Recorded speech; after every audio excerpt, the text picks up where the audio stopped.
everyone, thank you for joining me today. My name is Catherine Wisniewski and I'm the Community Health Educator here at Good Shepherd. Today we will be talking about making healthy choices at the grocery store. The main topics we're going to cover today are thinking about what meals you want to make for the upcoming week, writing an organized and thoughtful grocery list, shopping with a purpose, understanding nutrition labels, and eating healthy without overspending. Sticking to a plan that you created puts you in control and allows you to spend more energy on hobbies or spending quality time with family and friends instead of worrying about what to eat. Hopefully, we don't end up like the brain in the comic here.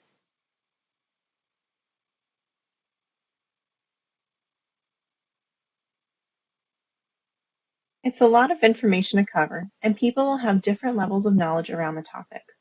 So if you have any questions, please feel free to ask them throughout the presentation or contact the Education Department at Good Shepherd afterwards. Planning your meals ahead of time before writing a grocery list and actively shopping will help you stick to a plan that allows less wiggle room for spontaneous, often unhealthy food purchases. Meal planning takes time initially, but once you have all of your ingredients and the recipes you plan to cook with them, it actually saves time later on. Again, if you know that you have a meal or the ingredients at home after a long day, you'll be less tempted to buy fast food or skip eating altogether, neither of which we want to do. Homemade meals tend to have lower added sugar, salt, and unhealthy fats compared to fast food. When shopping, you want to buy a variety of food: vegetables, fruits, whole grains, seeds, nuts, dairy or dairy substitutes, and protein. This keeps the bacteria in your intestines, the microbiome, healthy, which in turn keeps your mind and body healthy. The human body hosts a lot of healthy bacteria, with a ratio of 3 bacteria cells to every 1 human cell. Variety in your diet also has a higher chance of holding your interest, so that nothing is thrown away because you didn't eat it. Doesn't mean you have to cook a new dish every night, but testing out a new recipe every once in a while could introduce you to something new and spark your creativity. When it comes to meal planning, there are 3 steps you can follow to make it easier. First, make a menu. Do you want to make a weekly or monthly menu? Do you plan to pick one day of the week to cook meals? Are there any special nutrition needs for yourself or your dependents? Look at recipes or cookbooks you have to find healthy meal options that fit your cooking skill level and utilize ingredients you already have in your kitchen. To help get started with meal planning, take time to stock up on the basics. This includes healthy foods you like to eat and prepare. Make sure you stock up on the main food groups. Again, whole grains, dairy or dairy substitutes, produce, and protein foods like beans, canned fish, and eggs. You might also need to pick up herbs and spices, condiments, healthy oils like canola and olive oil, vinegar, low-sodium vegetable stock, and seeds and nuts like flaxseed, chia seeds, walnuts, and pumpkin seeds. Take advantage of sales your local stores are having, on seasonal produce for example, and freeze or can it so that you can have supplies on hand for the remainder of the year. Put dates on packages before storing in the freezer and use the FIFO method. First in, first out, so that the oldest products are used first. Keep a running grocery list. Have a convenient place to store a pen and pad to keep track of grocery items you use and need to replace. You can also use an app on your phone. There are many grocery shopping apps available for both iPhone and Android platforms. Think about your plan for meals and check to see what ingredients you already have and what items you need. Remember to check the cabinets, pantry, fridge, and freezer. Ideally, you want to continually use what you have on hand so that your meals are made with fresh ingredients while preventing food waste. Choosing what to eat and the nutrition behind it is a complex topic, though you might not think about it. There are multi-layered influences beyond personal knowledge and preference that alter food choice. The socioeconomic model shows the factors that influence our choice, from the individual perspective to the sociocultural community, agriculture, government, and global scale. Even at the individual level, dietary habits are determined by more than personal preference, such as age, gender, culture, education, income, health status, and nutritional and cooking knowledge and skills. Psychological influences include attitudes to food and health, incentives, motivation, and values. Food preferences may also be influenced by early life exposures, including the mother's diet during pregnancy, infant feeding practices, and foods consumed in early childhood. Broader sociocultural determinants of personal choice include household lifestyle patterns, such as television watching and sleep, family and community norms, social pressures, and race and ethnicity. Importantly, wider commercial pressures also affect consumer choice, including food packaging, marketing, and advertising. Each of the individual determinants is shaped by, and in turn shapes, much broader drivers of food choice, such as farming policy and production practices, national and international trade agreements, and ecosystem influences. Simply put, your food decisions influence far more than you and your family. For most of human history, including much of the 20th century, insufficient food was the greatest nutritional challenge. To tackle this, government stimulated the production and distribution of as much inexpensive food as possible, in particular, starchy staple commodities. At the time, a global pandemic of obesity and chronic diseases from the widespread availability of inexpensive, unhealthy food was unimaginable. The relatively recent rise of diet-related chronic diseases like obesity, type 2 diabetes, heart disease, and several cancers is partially a byproduct of these historical approaches and the responses of industry and consumers. Looking at the American diet, broadly speaking, we eat a lot more than we used to. The average American consumed over 2,400 calories a day in 2010, about 23% more than in 1970. That's more than most adults need to maintain their current weight. Nearly 50% of those calories came from just two food groups, flours and grains, and fats and oils. Looking at the trends illustrated on this slide, we can see Americans have changed their diets in just 40 years. We eat more chicken and less beef. We drink less milk and eat less ice cream, but consume way more cheese, almost 22 pounds a year, nearly 3 times the annual average consumption in 1970. We eat less sugar than in prior decades, but we eat a lot more corn-derived sweeteners like high fructose corn syrup. On a positive note, yogurt consumption has increased nearly 2,000%, but we also consume 36 pounds of cooking oils a year. That's more than 3 times as much compared to the early 1970s. In the bottom right-hand corner, you can see an example of how our portion sizes have drastically increased over the recent years. The bagel example shows size doubling, with an increase in over 200 calories. This is a contributor in overeating and portion size distortion.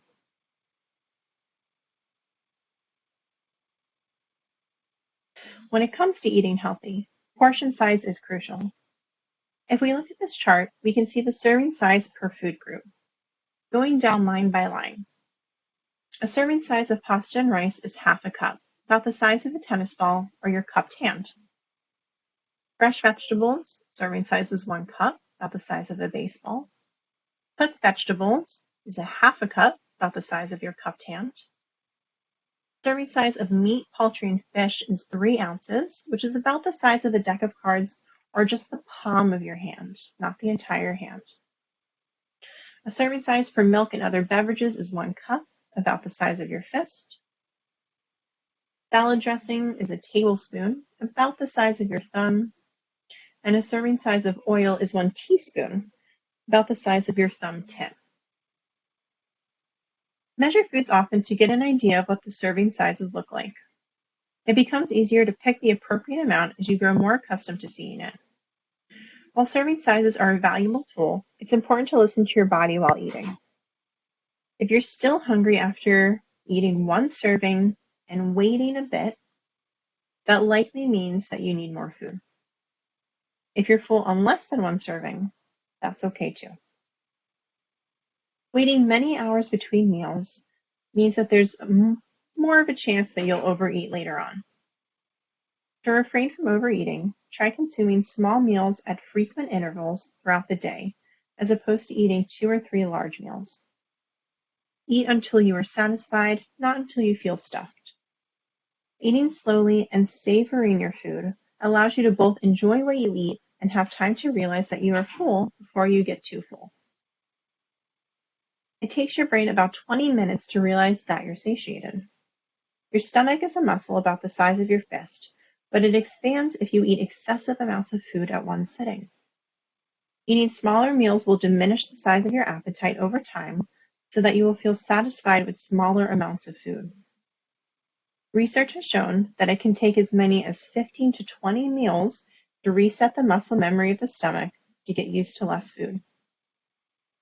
In Western society, the issue of overeating is further compounded by many of us eating on the run. The variety of energy-dense foods, high in fat and sugar, is so freely available and easily overconsumed in a short period of time. Some portion size tips.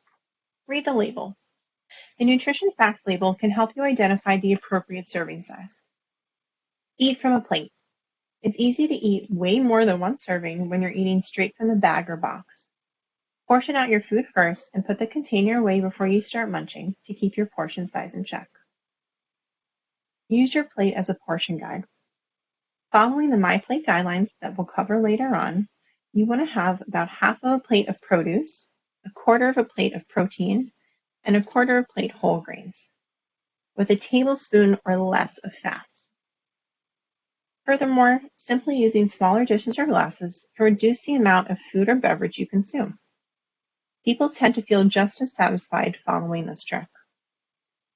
Use tools. Try portioning out foods with measuring cups and spoons to give yourself an idea of what the serving size looks like. Again, small plates and bowls can make the portion sizes appear larger and leave you feeling more satisfied. Plus, keep a food diary. Research suggests that people are often surprised at how much food they eat. For example, one study found that 21% of people who ate more due to having larger serving bowls denied having eaten more. Writing down all food and drink intake can increase awareness of the type and amount of foods you're consuming. There's an idea of ceasing eating when you're still a little hungry. It stems from a Confucian teaching originating from Japan. It translates to, eat until you're 80% full. You will satisfy your hunger, but you won't overeat. It's not a mentality of restriction. It centers around eating what you need. American culture teaches us the opposite of this helpful mentality, with our restaurants serving 60-ounce steaks and supersizing options, with the result being an ever-expanding obesity epidemic. The next few slides illustrates how obesity has exploded in our country. In 1985, there was either no data for states yet, or an obesity prevalence ranging from 1 to 14% depending on the state. The 80s is when low-fat diets were popular in an attempt to counter the volume of heart attacks and heart disease that were killing American men in staggering numbers. The massive change in lifestyle was to cut the amount of fat and cholesterol in the American diet, but what people didn't realize is that low-fat processed foods had to make up for taste in another way, through higher amounts of added sugar and refined carbohydrates. This low-fat trend turned out to be a disastrous turn for the American population. It's been 40 years since the first federal dietary recommendations. Nutrition is a relatively new science, so collecting population data and making more specific dietary recommendations evolves every 5 years when revised recommendations are released. With each revised set of guidelines, we learn more about human nutrition and its complexities. This is the 2019 nationwide map of self-reported obesity in adults. We can see the massive difference from a mere 35 years ago. Obesity rates have drastically increased in every state, and the lowest percentage of prevalence is no longer starting at less than 10%. It begins at less than 20% and extends to above 35% instead of capping at 14% like in 1985. Today, nearly one-third of all living people, a whopping 2.1 billion, are either overweight or obese. The percentage of overweight or obese citizens in the US is significantly higher compared to the rest of the world, as illustrated in the bottom left-hand picture. On the bottom right picture, you can see the other 9 fattest countries in the world that follow the US. Half of all obese people in the world live in these 10 countries.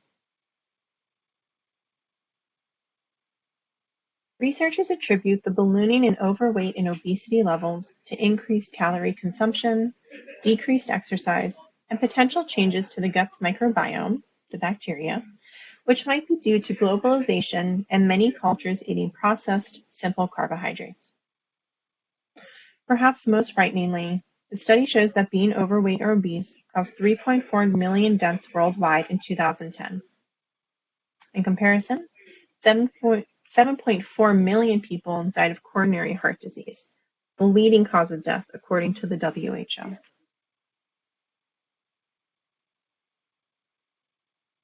To help prevent obesity and unhealthy diet choices, the USDA came out with a simple visual shown here. You may already be familiar with MyPlate, the USDA's updated, more easily understood infographic about eating healthy that replaced the food pyramid in 2011. It's consistent with the 2010 Dietary Guidelines for Americans, which is updated every 5 years. As you can see, half of the plate is produce, a quarter of the plate is grains, preferably whole grains, and a quarter is protein. Dairy is illustrated as a cup of milk or yogurt. Food is comprised of macronutrients, protein, fat, and carbohydrates. The macronutrients are so named because we need a lot of them to be healthy. They provide calories to fuel the body, give it energy, and play specific roles in maintaining health. Even at rest, the body needs calories to perform vital functions, such as maintaining body temperature, keeping the heart beating, and digesting food. Let's read the boxes on the left-hand side and match them up with the appropriate macronutrient. Reading from the top. This macronutrient provides energy and fuels the body the same way that gasoline fuels a car. It's needed for growth, especially important for growing children and pregnant women. Out of protein, fat, and carbs, which one do you think that this one describes? If you guess carbohydrates, you're correct. They're pictured on the right-hand side of the circle with 4 calories per gram. You can see it's mostly made up of fruits and vegetables in this picture.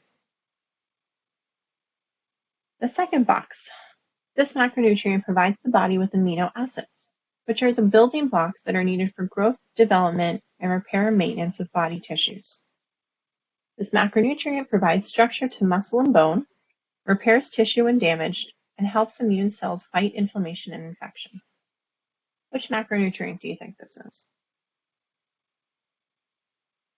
If you guessed protein, you're correct. Protein is shown on the left-hand side of the circle with 4 calories per gram. And you can see it's made up of fish, eggs, and chicken. Lastly, you can guess it's going to be fat, which provides structure to cells and cushions membranes to help prevent damage. It's essential for absorbing fat-soluble vitamins, including vitamin A nutrient important for healthy eyes and lungs. It's the last number listed around the circle at 9 calories per gram. It's important to remember, each of the macronutrients has its own role to play in the body, and we need to make sure that we're eating the healthiest option available to us. There are many diets that cut out an entire macronutrient category, and that's not usually a long-term solution to losing weight. Oftentimes, those super restrictive diets can cause harm instead of establishing healthy lifestyle changes. Food allergies or intolerances are a separate topic, and you should not eat something if your doctor has told you to avoid it. We're going to briefly cover each macronutrient, starting with carbohydrates. Fun fact, the brain can only function on calories that come from carbs, and it needs over 500 calories a day to function. Carbohydrates are made up of three components: fiber, starch, and sugar. Most of us equate carbs with bread and pasta, but you can also find them in dairy products, fruits, vegetables, grains, nuts, legumes, seeds, and sugary foods and sweets. Fiber and starch are complex carbs, while sugar is a simple carb. A food's nutrient quality is determined by what proportion of its carbohydrates is simple or complex. Again, sugars are simple carbs. While some of these occur naturally in milk, most of the simple carbs in the American diet are added to foods. Common simple carbs that are added to foods include raw sugar, brown sugar, high fructose corn syrup, and fruit juice concentrate. Try to avoid simple carbs and look for alternatives to satisfy your sweet cravings, like fruit or a small piece of dark chocolate. Complex carbs pack in more nutrients than simple carbs because they are higher in fiber and digest more slowly. This makes them more filling and helps manage post-meal blood sugar spikes. Once again, fiber and starch are the two types of complex carbohydrates. Fiber is especially important because it promotes bowel regularity and helps to control blood cholesterol. It's recommended that adults eat about 30 grams of fiber per day, with most adults eating only 15 grams a day. Complex carbs we need to include in our diets are whole grains, raw fruit, vegetables, especially dark leafy greens, and beans. Protein is an essential macronutrient, but not all food sources of protein are created equal, and you may not need as much as you think. When we eat foods for protein, we also eat everything that comes alongside it. That's the different fats, fiber, sodium, and more. It's this protein package that's likely to make a difference for health. Protein is not stored in the body, so it's important to consume it every day. Protein is made up of amino acids, commonly known as building blocks, because they are attached in long chains. Protein is an important component of bones, muscles, cartilage, and skin. In fact, your hair and nails are comprised mostly of this macronutrient. Your body uses protein to build and repair tissue, and red blood cells contain a protein compound that carries oxygen throughout the body. This helps supply your entire body with the nutrients it needs. About half the dietary protein that you consume each day goes into making enzymes, which aids in digesting food and making new cells and body chemicals. Protein plus fiber keeps us full longer, which means you don't feel the urge to eat as often. This helps manage weight while fueling our cells with the nutrients they need. Hence, plant sources of protein are a better choice, in addition to being cheaper and having less sodium and unhealthy fat. It's recommended that for every 20 pounds of body weight, you eat 7 grams of protein a day, but 50 grams a day is a good amount for most adults. On the picture, you can see some good sources of plant protein and the number of grams they provide per serving. If we look at eggs at the bottom right-hand picture, we can see that you get 6 grams of protein per large egg. If we look at Greek yogurt in the top left-hand corner, that's 23 grams of protein per cup.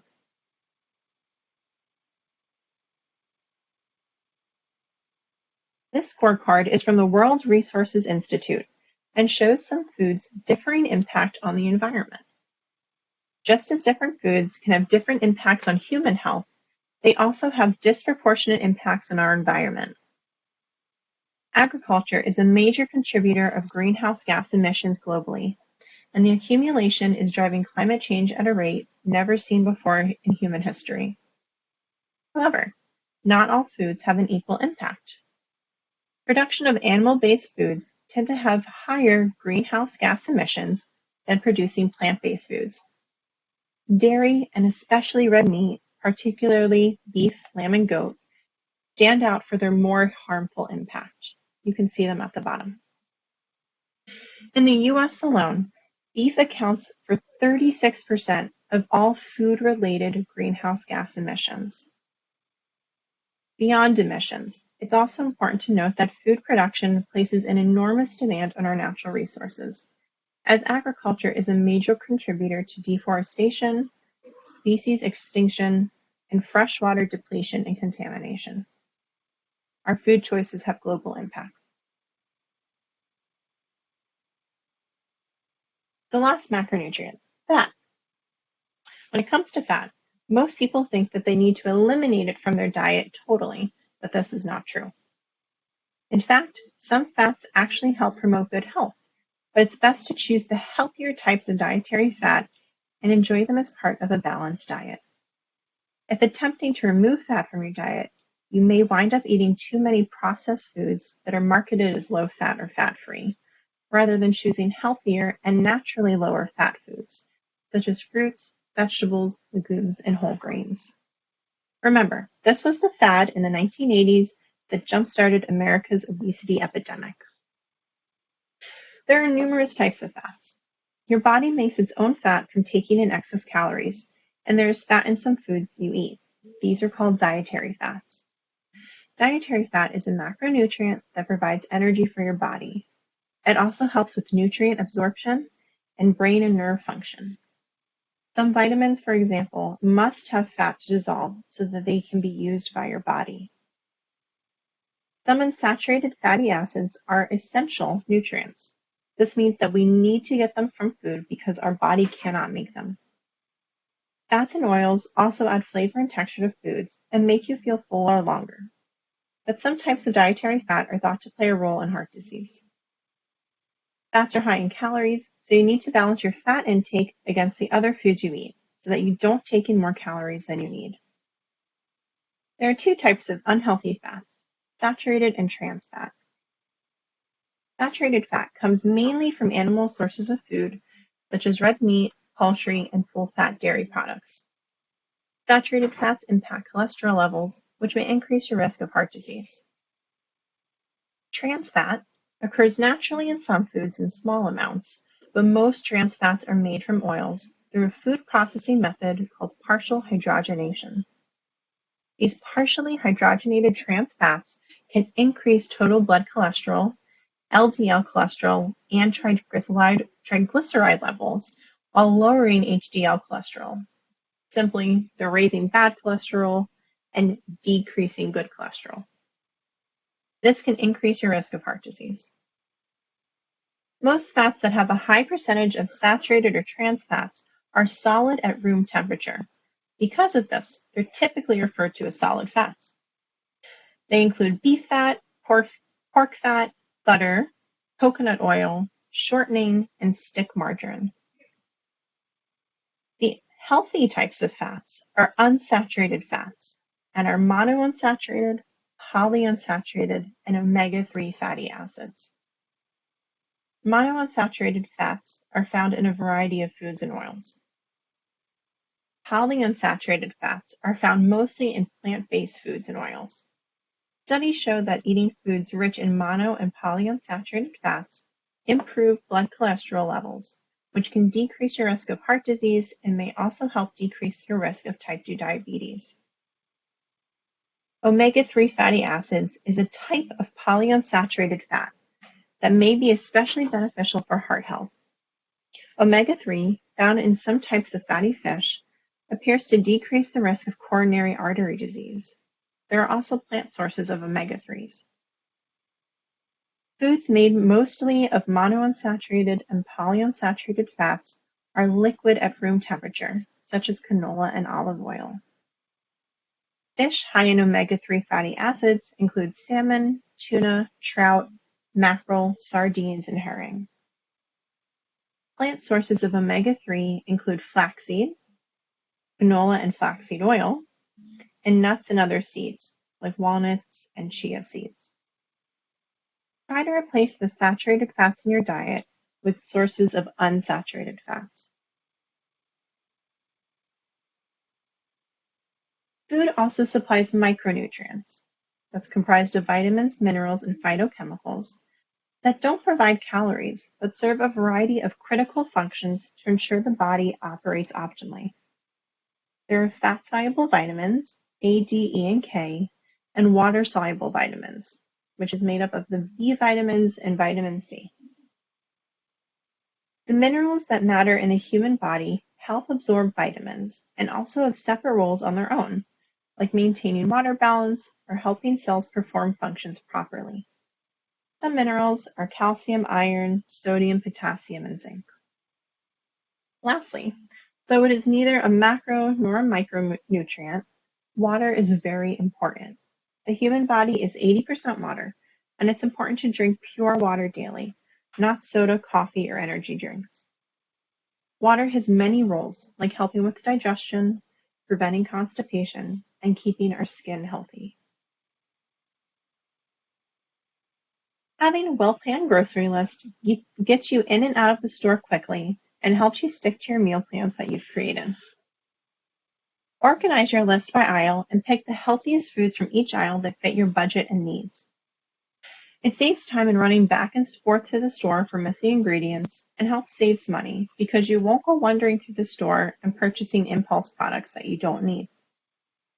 It's easy to face temptation when you're surrounded by so many different foods. Sticking to your list can help you focus and stay on the healthy and cheaper track. This is an example of a shopping list that follows the MyPlate food groups. Examples of what to buy in the different grocery store areas are in the bakery and bread section, whole wheat bread, English muffins, and whole grain flour tortillas. In the meat and seafood section, skinless chicken or turkey breast, reduced sodium lunch meat, fatty fish like salmon, and lean cuts of red meat if you eat it.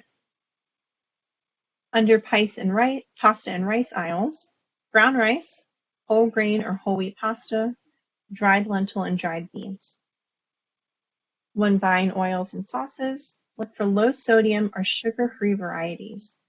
You want to pick up extra virgin olive oil, canola oil for cooking, vinegar, mustard, and low-fat mayo. If you're buying cereals, buy cereals high in fiber and low in added sugar that are made with whole grains. Canned goods are also a good way to get fruits and vegetables. Choose low sodium varieties of fruits and vegetables and low sodium varieties of soups and broths. If you're choosing to buy canned fruits, pick the options that are packed in juice rather than syrup. Tuna and salmon that are packed in water and not oil. Look for frozen vegetables without sauce and frozen fruit without added sugar. If you're going to buy treats, pick low-fat ice cream and whole grain waffles.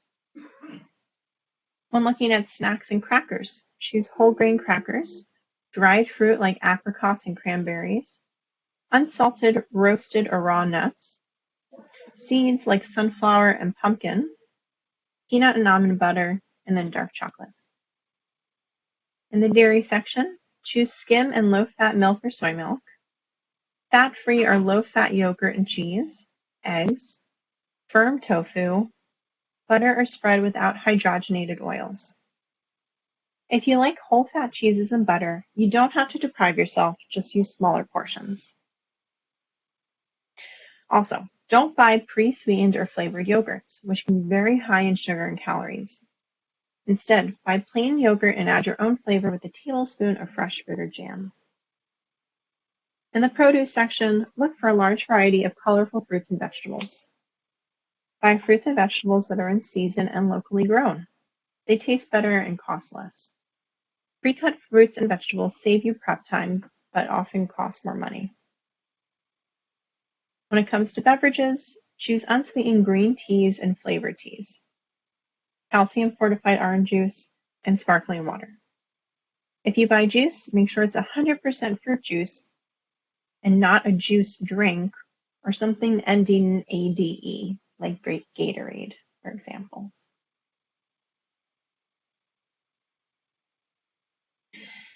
In the average grocery store, shoppers have their pick of more than 42,000 individual products. So how is a person supposed to know which are the best choices to toss into the cart? By planning your meals for the week and creating a shopping list to stick to, you're ready to go to the grocery store. By now, we probably all know that grocery shopping when you're hungry is a dangerous game.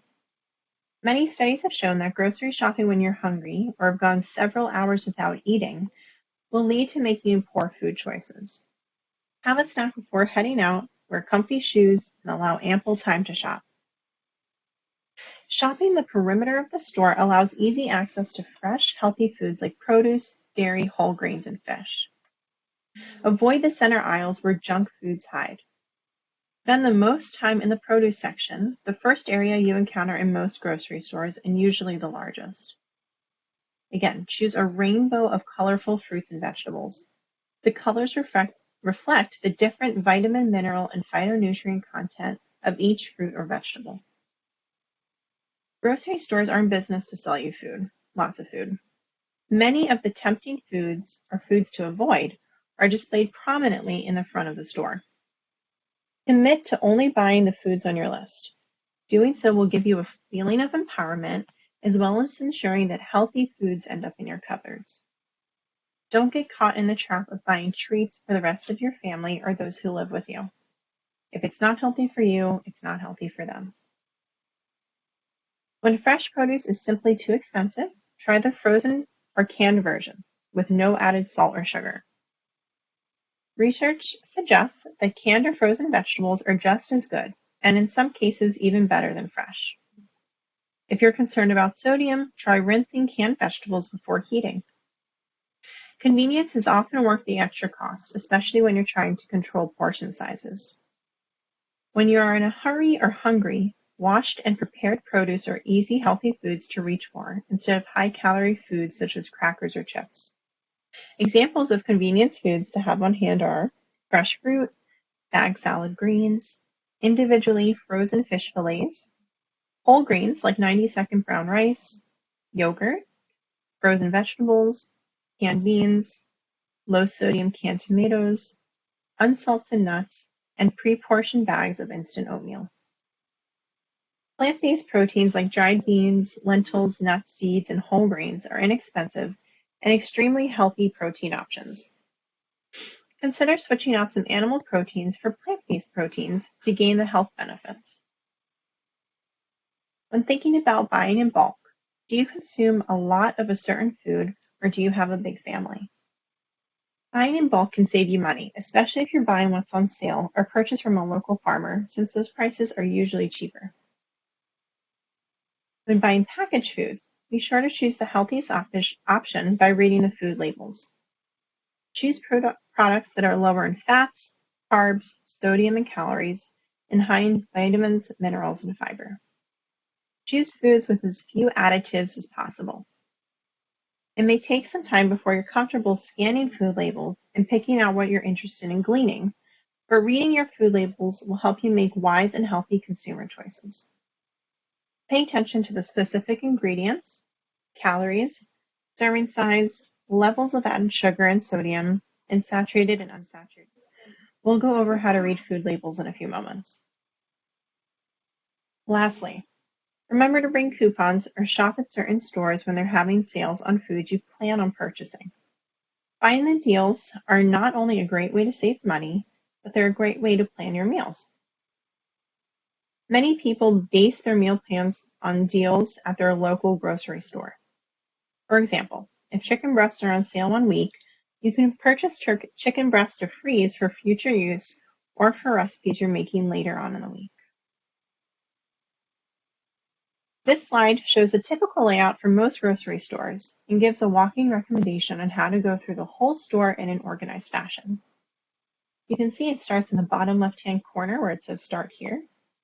Go around the perimeter, zigzag through the frozen section if you need anything or anything from the canned, and then you exit the bottom right-hand section and check out. Markets perform a great public service, but keep in mind they are designed to get you to buy, and therefore eat, more food, not less. So being prepared is going to help us. Reading food labels. The FDA requires food labeling for most prepared foods, such as bread, cereals, canned and frozen foods, snacks, and drinks. Food labels give us important information like the ingredients, what a serving size looks like, if any of the 8 major food allergens are present, and important nutrition information like calories, macronutrients, sodium, and some vitamins and minerals. The nutrition facts segment is probably the most complicated part about a food label. It has 3 parts: serving size, nutrients, and vitamins and minerals. There are strict guidelines that pertain to this label.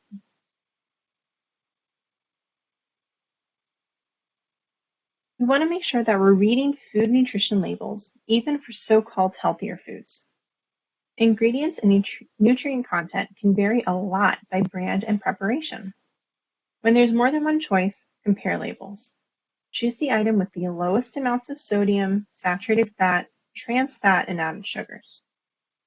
Choose frozen, canned, or dried produce when fresh isn't available or practical. It can be just as nutritious as fresh and will last longer. Choose canned fruit packed in water, light syrup, or its own juice. With canned and frozen vegetables, choose the product with the lowest amount of sodium. Heavy syrups and sauces can add unwanted ingredients. Choose whole grain foods. Lots of products claim to be, but there's a simple way to know for sure. Look for the word whole grain or the word whole followed by the grain name as the first item on the ingredients list on the label. And we're talking about more than just bread. Look for whole grains in crackers, cereals, tortillas, pasta, and other grain foods in your whole grain quest. Lastly, beware of sneaky ingredients. For example, sodium and added sugars go by many different names, making it harder to tell just how much is in the product. Here's a side-by-side comparison of an old food label compared to an updated one. In May 2016, the FDA published final rules on the new nutrition facts label for packaged foods to reflect new scientific information, including the link between diet and chronic disease such as obesity and heart disease. The new label makes it easier for consumers to make better informed food choices. The new label is already on packages. This slide shows a more detailed explanation of what the new nutrition facts label highlights for easier comprehension. Starting at the top right, we can see that the serving size is updated. Moving down, calories is in a larger text. The daily values are updated so that it's more accurate. At the bottom where the minerals and vitamins are, we have actual declared amounts, and there's a new footnote at the bottom. On the top left-hand, we can see that the servings are larger and bolder, just like the serving sizes on the right. Moving down on the left, we can see new added sugars has their own line, something we want to look out for. And there's been a change in some of the vitamins and nutrients vitamins and minerals that they've listed here.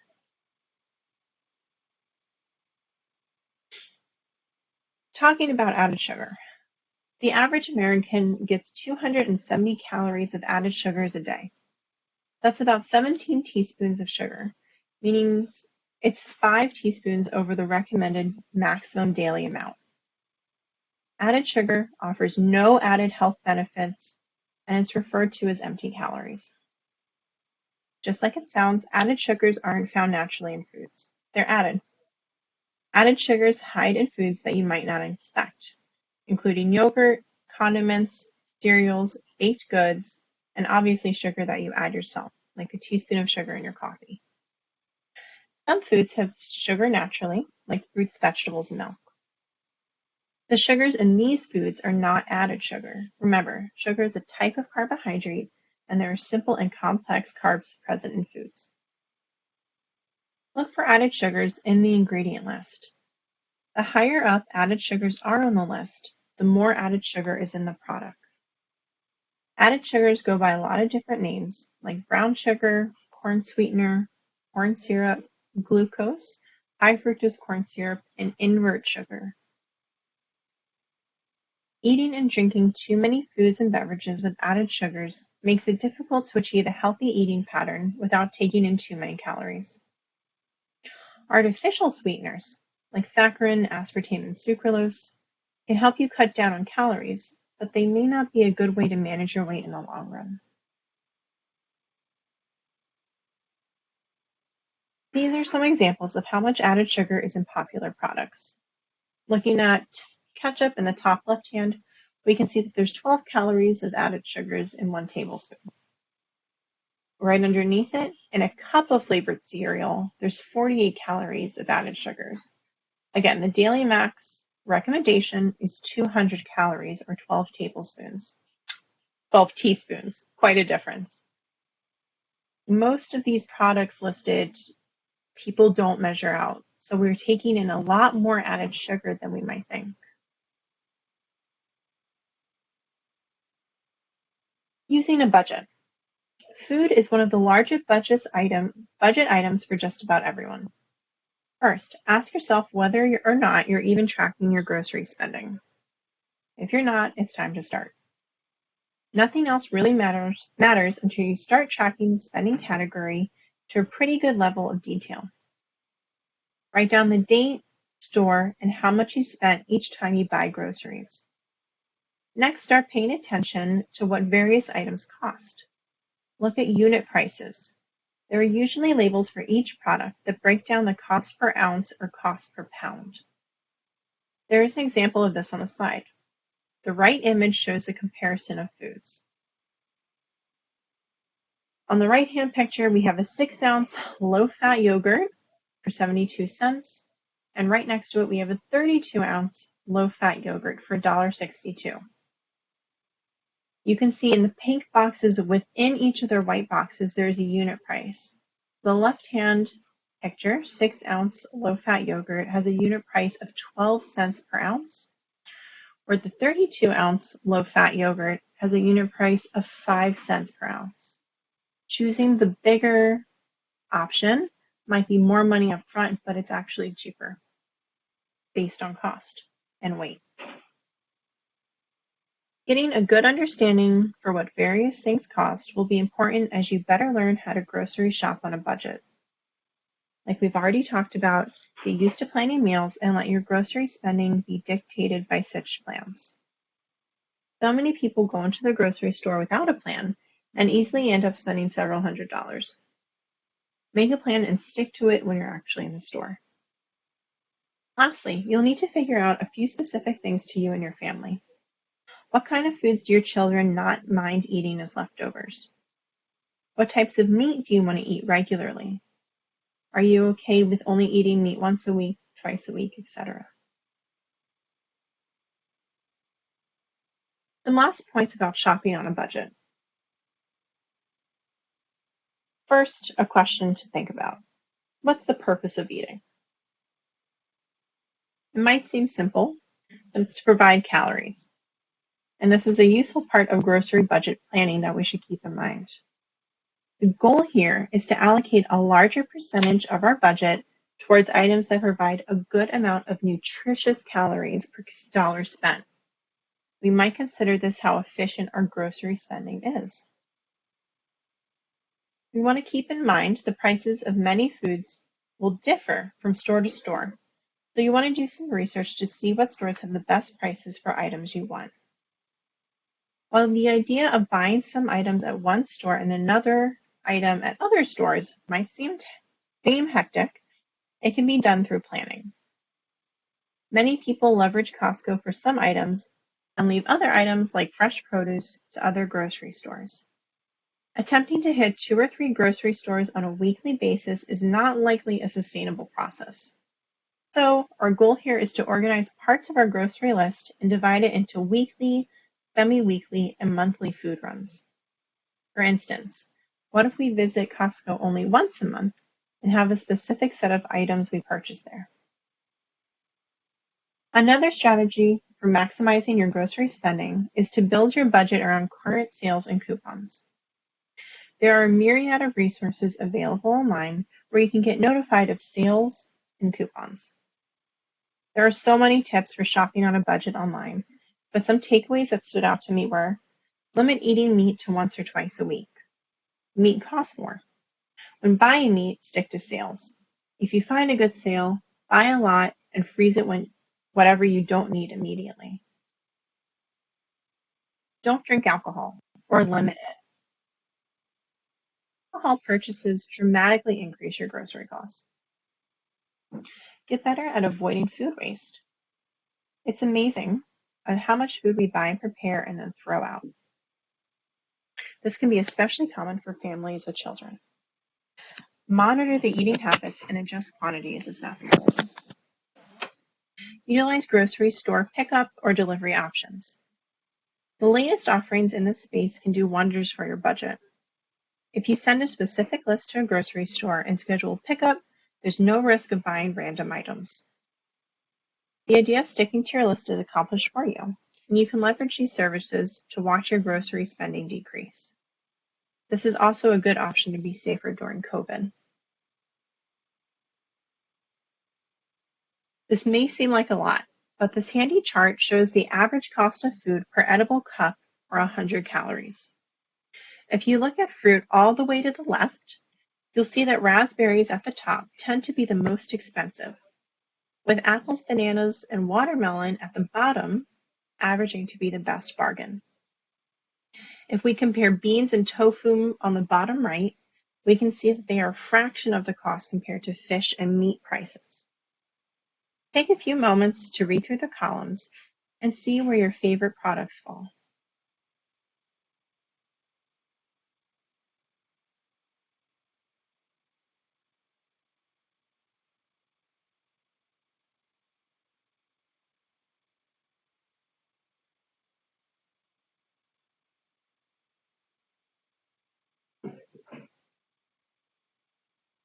If you're wondering, it doesn't really matter between organic versus conventional produce. There is no added health benefit from organic.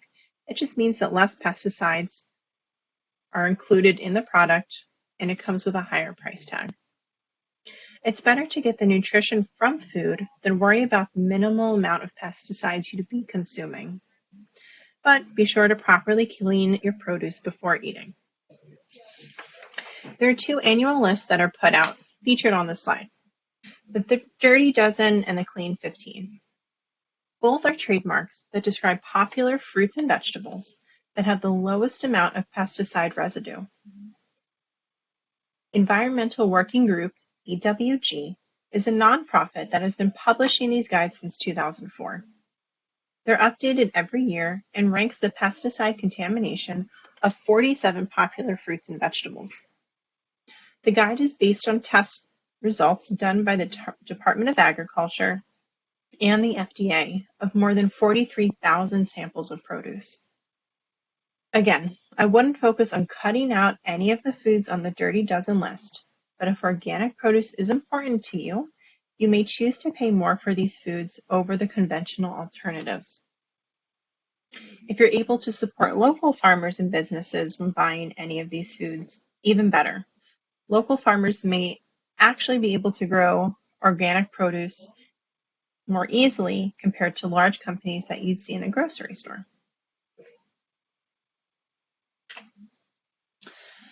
If you do not make time for your wellness, you'll be forced to make time for your illness.